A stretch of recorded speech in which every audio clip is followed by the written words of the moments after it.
Hello and welcome to the Experiencing Love podcast. I'm your host, Philip Jocks, and I'm so glad that you're here. I'm feeling pretty good today, and I think I have a win under my belt. Or better said, I know I have a win under my belt. And it came in a very, very funny way. So the past few days, I haven't been feeling confident that I've been productive. I haven't been doing as much as I've wanted to do, and I've been procrastinating a lot and just wondering why. Why can't I just sit down and do work? And throughout this time, I've just decided to try a few things. I'm always moving around my schedule to see what works, what doesn't. I tried changing up my environment a little bit, and last night felt particularly difficult mentally and motivationally, we'll say. I was really feeling defeated, and I had to just turn my focus. I asked God and the universe for help. And I asked it fully knowing and believing that I will get the help that I need. So I didn't really ask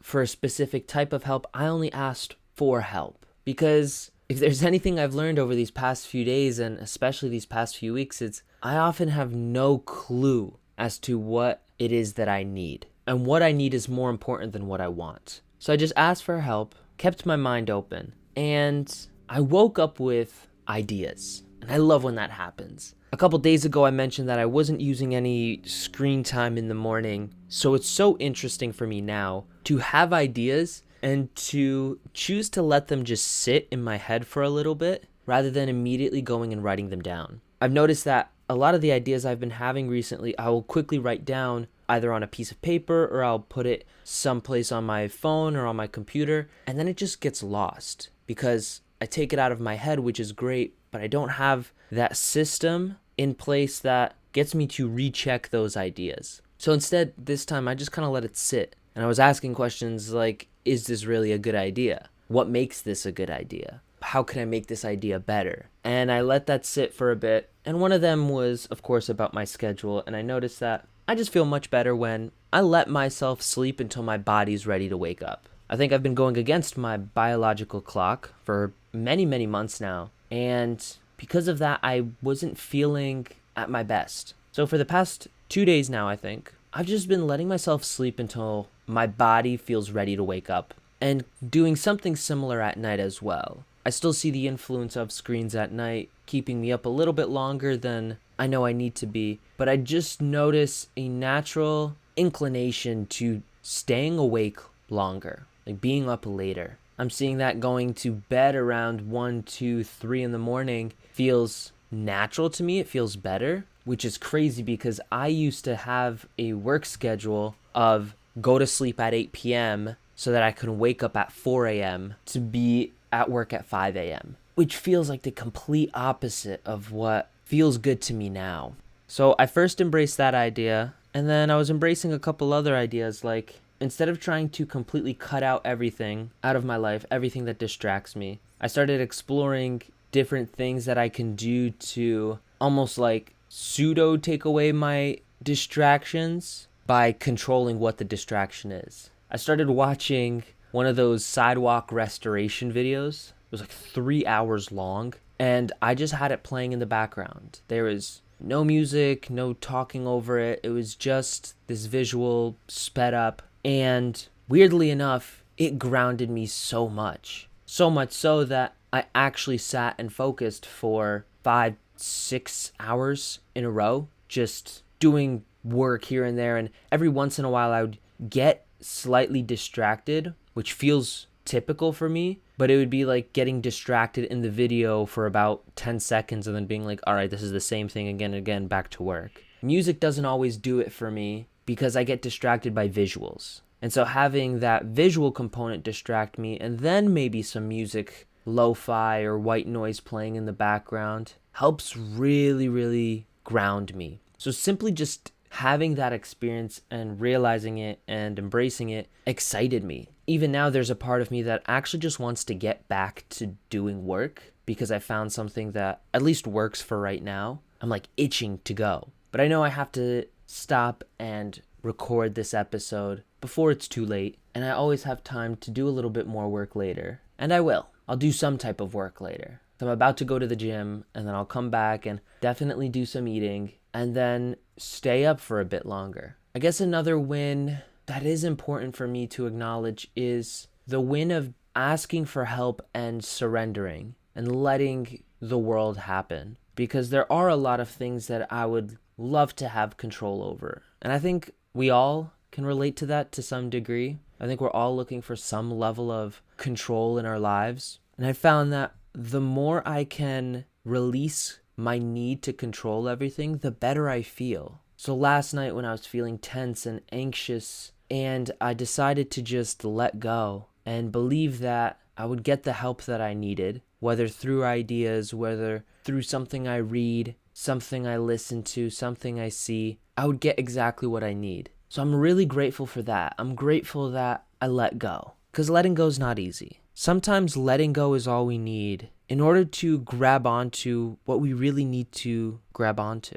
We may be only 2 millimeters away from a huge step, or we may be only 2 millimeters away from the help that we really need. But the longer that we hold on to what we think we have to do, or to what we think we know, the more we tense up and we don't see what's right in front of us. I think that's different for everyone at different times and different situations, but it always has to do with some level of surrender, letting go and letting be. And this lesson is not the first time I'm learning it. I've had it many, many times before. Moments where I've had to remind myself to surrender, to let go. All right, so now that I've acknowledged that and I feel good about my win, I'm ready to keep moving forward. I'm ready to take another step. Do you ever feel like you're taking one step backwards to go 2 steps forward? Or I guess it's better to bring up why I'm thinking about that. I've heard the quote, taking 2 steps forward, 1 step back, right? And I think that's just a matter of perspective and order, because if you're consistently taking 2 steps forward and 1 step back again and again and again, if you shift the focus, you can also see it as taking 1 step back to take 2 steps forward. The reason that's important to me is because of this idea that rather than feeling like everything is a setback and you're getting held back, the latter is all about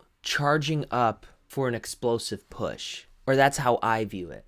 Taking a step back in order to run forward. I think I'm taking a lot of steps back and not that many steps forward. Not as many as I would like. And I think that's because I would love to not take any steps back and to constantly be sprinting forward. That's not reality. Reality will always have some type of setback, some type of challenge, some type of lesson, right? And the longer we take to learn that lesson and to accept those setbacks and embrace them, the more setbacks there are. A couple weeks ago, or maybe it was even however many episodes ago, I remember bringing up this idea that I don't want to fight myself anymore. I don't want to fight who I am or what I do best. I want to embrace it. Well, I talked about it then, and I embraced a couple things then. And in hindsight now, I see that just a day or two later, I went back on everything that I said. And I was doing things that weren't lined up with who I am, and they were against how I work best. And because of that, I didn't move forward. I thought I was moving forward, but I wasn't. Up until I reached today, and I'm learning the same exact lesson. Because guess what? I didn't learn the lesson the first time.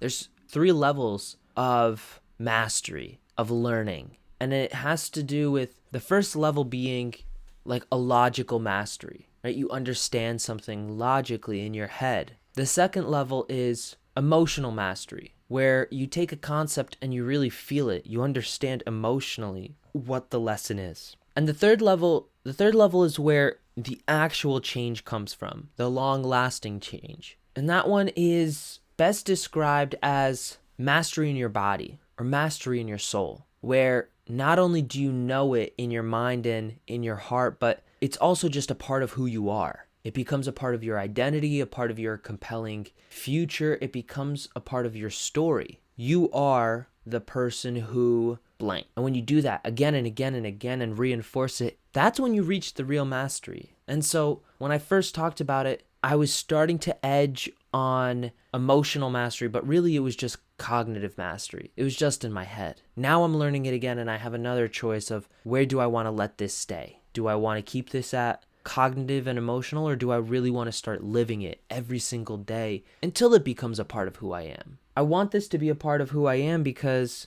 I want to teach this lesson to other people. The lesson that be who you are, work with who you are. You have a skill set that no one else has. Embrace it And the faster you embrace it, truly embrace it, the faster you'll move forward. I think it has to do with this dogma growing up where I believe there was one right way for everything. I was taught that in school. From my perspective, I see that schools really just churn out one type of person, one type of student. It's literally in the definition of standardization. And some kids don't work well in that system. They're too unique. So they don't get the grades they're supposed to, and they don't get the same opportunities that everybody else has. And funny enough, I found that when you're good in school, you go on to become some role in some good college. And in a way, that's also just a form of standardization, because after college, you get churned out with some degree at some standard for that degree. Whereas the children who really learn that they're different and that there's nothing wrong with being different, and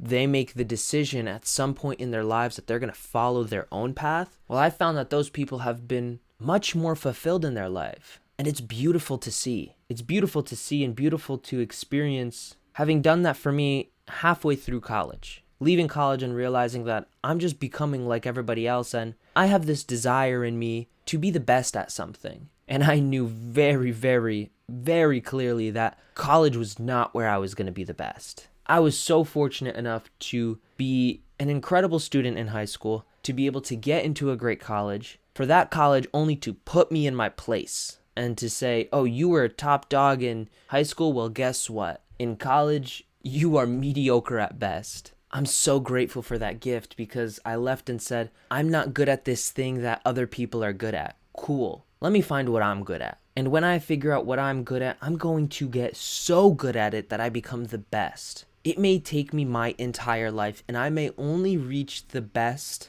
level on my deathbed, and that is fine by me. Because what's important is I'm working with myself and not against myself. That's what I did by learning this win of today. Maybe it's just for now that I need these videos, and then I'll figure out something later that works even better. But the more important lesson underneath it all is that I saw something not working for myself, and rather than try to fight it and push through it, I found something that did work. So do that. Find something that works for you. Whatever's not working for you, figure out why, and ask yourself, how could I make this work for me? I hope you have a gorgeous rest of your day. Remember to always fill up with the love, and I look forward to seeing you in the next one. I love you.